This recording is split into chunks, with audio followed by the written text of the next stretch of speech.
Di kesempatan lain, Ketua Komisi 3 DPR RI Habibur Rohman menyinggung kasus Roy Suryo CS. Menurut Habibur Rohman, dengan KUHP baru, kasus Roy CS bisa diselesaikan menggunakan mekanisme restoratif justice. Habibur Rohman mengungkap KUHP baru memberi ruang penyelesaian perkara lewat restoratif justice. Pelaku, korban, dan pihak terkait bisa saling berdialog untuk mencapai solusi yang adil. Menurut politisi Partai Gerindra ini, KUHP baru juga memuat aturan penahanan yang lebih objektif, sehingga pihak seperti Roy Suryo CS sulit untuk ditahan. Banyak sekali orang menjadi korban KUHP Orde Baru. Lihat misalnya rombongannya, kelompoknya Roy Suryo dan segala macam. Itu kan korban KUHP Orde Baru. Kenapa? Ya, kalau menurut standar KUHP baru, Roy Suryo CS ini penanganan kasusnya bisa dengan restoratif justice, tapi di KUHP Orde Baru itu nggak diatur, gitu loh. Kalau menurut KUHP baru, ya,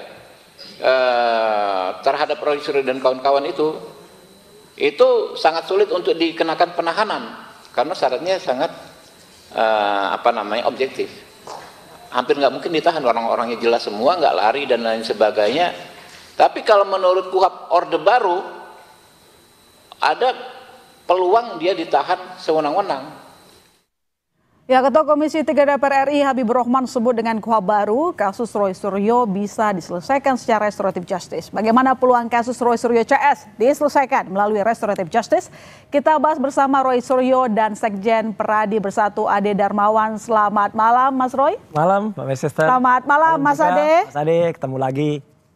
Selamat malam, Mas Roy dan yang di studio. Ayo, Saba.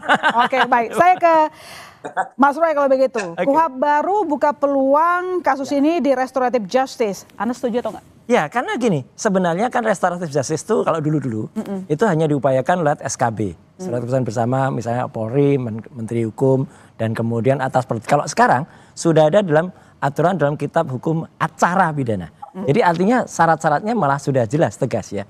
Kalau saya setuju dan tidak tergantung ya, kan RJ itu harus kesepakatan dua belah pihak. Ya kan. Tadi juga ketika kami ya, meskipun tadi pemberitaannya itu diterima di tim reformasi percepatan kepolisian, karena kami daripada hanya duduk bengong di dalam nggak boleh ngomong, ya kami memutuskan untuk kami lebih baik WO, walk out. Tapi walk out itu bagus, ternyata dalam kesempatan berikutnya kami ketemu dengan Prof. Jimli dan kemudian disampaikan kalau dibuka peluang misalnya untuk mediasi. Kalau menurut saya ya terserah saja, yang penting untuk bangsa ini bagus apa, toh kami sudah selesai sebenarnya. Kami itu sudah finish dengan terbitnya buku, Mama Sister, itu kan udahlah publik udah tahu lah gitu loh. Nah, kok tiba-tiba ada yang mau mempidanakan kan gitu. Tapi saya kira terima kasih juga untuk Pak Habibur Rohman dan teman-teman di Komisi 3 ya yang telah kemudian, soal nama saya disebut gak enak juga gitu loh. Kemarin bahwa tidak mungkin gampang ditahan. Kalau kemarin kan dengan objektif ya gitu, dan kemudian subjektif penyidik di atas 5 tahun. Wah, ini teman-temannya Mas Ade nih, tahan rompi orange gitu kan. Kalau sekarang kan ketawa. Saya sahabatan sama beliau. Jadi artinya gini Mas Ade, kalau sekarang kan perlu dilihat, emang saya potongan melarikan diri gitu. Emang aku potongan tiba-tiba hilang ya, kan enggak gitu loh. Kita kooperatif, dipanggil juga datang gitu. Jadi kalau dari pihak Mas Roy tergantung kesepakatan, tapi dari Mas Roy oke lah dengan restoratif justice gitu lah ya. Yang penting kalau tugas kami bertiga trio RRT ini kan sudah selesai. Udah terbit buku, bentar lagi terbit buku yang kedua. Udah selesai kan. Oh gitu. Kalau Mas Ade gimana kira-kira ada restoratif justice? Terkait restoratif justice, kalau untuk KUHP yang baru ya itu kan berlakunya di 2026 ya, 2 Januari. Kalau terkait masalah apakah bisa digunakan restoratif ini, saya bicara itu dulu ya. Bisa nggak digunakan KUHP baru ini kepada Mas Roy dan kawan-kawan? Tentu tidak bisa, karena kan tidak berlaku surut. Aturan di undang-undang itu begitu, undang-undang dasarnya yang ngomong. Terus yang kedua, ya kan, restoratif justice itu tidak selalu harus menggunakan KUHP. Sebenarnya dia tuh di Peraturan Kepolisian Negara Republik Indonesia nomor 8 tahun 2021. Penanganan tindak pidana berdasarkan keadilan restoratif itu bisa. Bisa dilakukan. Namun kan di sini harus betul kata Mas Roy, sepakat bahwa ada kedua belah pihak di sini. Apakah pihak pelapor ya Bapak Insinyur Joko Widodo, kemudian Pradi Bersatu, terus ada beberapa relawan, apakah juga sepakat dengan hal itu? Tentunya kita kembalikan dengan rekonsiliasi, karena tujuan utama sebenarnya itu restoratif itu kan rekonsiliasi kan sebenarnya kan. Artinya ada kedua belah pihak yang menyetujui, kemudian ketika disetujui ya sah-sah saja. Kalau saya mengikuti apapun yang mungkin yang bila tidak keberatan Pak Insinyur Joko Widodo untuk melakukan itu, ya kita kembalikan ke Pak Insinyur Joko Widodo sebagai Presiden ke-7, ya kan? Kalau misalkan dan Mas Roy juga, jangan juga ketika misalkan oke, mau restoratif tapi masih terus aja. Nah itu yang kan repot aku, Mas Roy. Ngomongnya gimana gitu loh. Kan itu Mas Roy. Tetapi apapun itu semua kebaikan. Karena perdamaian itu adalah hukum tertinggi di Republik Indonesia. Itu Undang-Undang Dasar yang mengatur itu. Jadi artinya memang elok ketika kemudian semua pihak mau melakukan hal-hal seperti itu.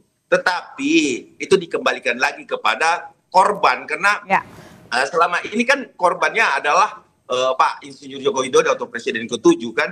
Kita juga mengetahui suasana kebatinan beliau, ya kan, dan keluarga seperti apa, dihujat dan lain sebagainya, ya kan. Nah ini kita kembalikan. Tapi kalau berbicara restoratif justice, kalau kami tidak pernah menutup hal tersebut, tetapi kalau Mas Roy, saya nggak tahu nih Mas Roy mau serius apa enggak, jangan sampai kena prank lagi nih kita. Gitu. Jadi ada restoratif justice, titik temunya adalah Mas Roy jangan lagi bas-basi jasa, gitu maksudnya? Bukan bas-basi jasa, gini loh, udah ini betul-betul dalam restoratif itu mungkin ya udah, misalkan andai kata keinginan kita semua pihak, ini loh ijazahnya Mas Roy lihat, kan selama ini nggak pernah lihat ijazah nih, dikasih lihat nih. Tapi kalau Mas Roy, aku teliti dulu fotonya, iyalah, wah repot, nggak bakal ketemu itu. Kalau ketemu itu. Oke, kalau ada restoratif justice, Mas Roy gimana kira-kira? Mau berhenti bahas soal ijazah atau enggak? Loh, kalau kita kan ngomong apa adanya, A harus A, B harus B.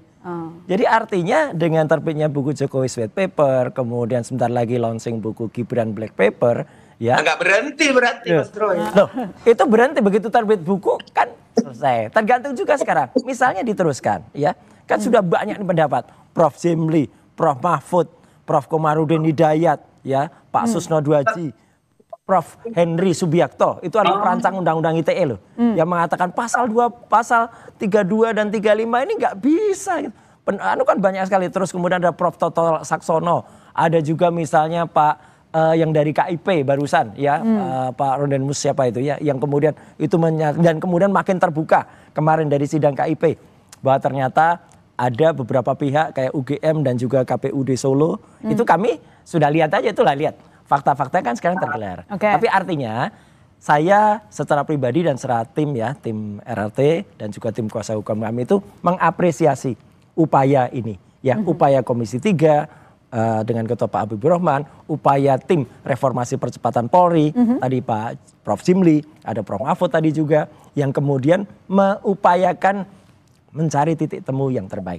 Artinya titik temu yang terbaik itu gini, kalau kemudian udah ada titik temu yang terbaik, entah itu nanti RJ, entah itu nanti ada mediasi, entah itu nanti ada deponering, entah itu ada yang lain ya, ada breaking untuk kasus ini, ya kita lihat. Tapi ternyata ada ya biasalah teman-temannya Mas Ade ini misalnya masih terus juga menyuarakan lampu kuning, lampu orange, tangkap. Mas Roy. Ya itu kita ketawa aja nanti. Jadi artinya dari Mas Roy sendiri berharap ada mediasi dan restoratif justice? Saya menyepakati apapun nanti yang terjadi. Oke, nanti ya, saya ikut aja. Oh, nanti ikut aja. Kami akan segera kembali saudara, tetap bersama kami. Ya, jadi Mas Roy sebenarnya mau dimediasi nggak dalam kasus ini? Kami lagi-lagi Mbak Maisester dan semua pemirsa Kompas, bahwa yang kami lakukan tuh alhamdulillah kalau untuk Jokowi udah selesai. Ya. Jadi udahlah kesimpulannya itu. Loh kok tiba-tiba dituntut kan? Jadi artinya ketika dituntut ya pilihan kita cuman ya supaya bisa dihentikan penuntutannya. Dihentikan penuntutannya, artinya memang sebenarnya mau dimediasi dong? Ya, Tapi kan lihat syaratnya dulu apa syarat. Syaratnya apa kira-kira kalau dari Mas Roy? Ya udah selesai. Nggak ada apa-apa dong. Jangan ikut-ungkit gitu. Iyalah gitu. Tapi bukunya tetap terbit gitu. Loh ya kalau buku masa buku mau ditarik? Nggak mungkin lah. Jadi buku itu ketika misalnya kemarin sudah ada undangan misalnya buku itu mau dibahas di mana ya biarkan aja. Itu kan diskusi ilmiah soal buku. Buku yang mau terbit black paper ya silakan aja itu buku kan beda. Ini kan soal Jokowi lain dengan soal anaknya kan. Nah, nanti apapun nggak boleh nyentuh ya repot kan. Kita kan bernegara boleh aja kita kritik soal bus juga harusnya tetap nggak boleh. Kemudian kita kritik soal SMK misalnya ya boleh. Gitu. Tapi ketika Mas Roy bilang ya kami sudah selesai dengan terbitnya buku, tapi nanti akan tetap cari-cari bukti yang lain nggak? Bisa ke desa-desa gitu? Tidak usah kami mencari. Bukti itu akhirnya keluar sendiri. Lihat KIP kemarin. Akhirnya KPUD Solo terbongkar kalau dia memusnahkan belum ada setahun. Akhirnya terbongkar dari UGM kalau ternyata itu bukti-buktinya dihilangkan, dihitamkan semua. Akhirnya terbongkar. Juru bicara dari Polda Metro kemarin menyatakan ternyata itu yudisiumnya bukan sarjana, sarjana muda. Nah, udah saya senyum aja kan nggak saya gas lagi udah fakta itu terjadi di masyarakat. Oke. Itu. Baik, Mas Ade, Mas Roy-nya udah tertib katanya. Jadi sebenarnya apakah nanti kira-kira berujung pada mediasi nih? Jadi gini Mbak ya, jadi bahwa kemudian akan dilaksanakan restoratif justice saat ini, saya rasa ini belum bisa terlaksana juga karena kan belum selesai pemeriksaan yang 5 kan. Yang 5 ini kan belum dilakukan pemeriksaan. Satu aja belum di BAP. Saya meyakini bahwa kemudian diajukan oleh misalkan nih syarat-syarat restoratif itu kan menurut Perkapolri tadi yang saya sebut bahwa itu tentunya ada pengajuan dulu nih. Pengajuan dilakukan, terus kemudian apakah disepakati oleh pihak korban ya. Terus kemudian setelah sepakat nih, diadakan tentunya mediasi. Nah, di dalam mediasi ini akan timbul kesepakatan. Kemudian Mas Roy tadi menyampaikan bahwa buku Jokowi White Paper tadi itu tetap terbit. Nah, kalau Jokowi White Paper itu adalah bagian dari fitnah tertulis, ya ditemukan misalkan diperiksa nih bahwa ini juga ada fitnah tertulis misalkan. Ketika kemudian Mas Roy, nah ini nggak selesai. Sudah melihat jasa, terus sudah meneliti, oh ternyata ini salah nih. Apakah masih perlu diedarkan Jokowi White Paper? Kan itu jadi pertanyaan question mark-nya tuh. Kalau bila mana ini terjadi, ini kita berandai-andai ke depan. Artinya kalau itu terjadi terus Jokowi White Paper, masa fitnah tertulisnya masih menyebar? Kan itu berarti persoalannya tidak selesai. Hadapi juga dengan buku dong. Iya, enggak Mas Roy. Maksud saya, ketika itu ada pemenuhan unsur tindak pidana, penyebaran berita secara tertulis, kan ada 2.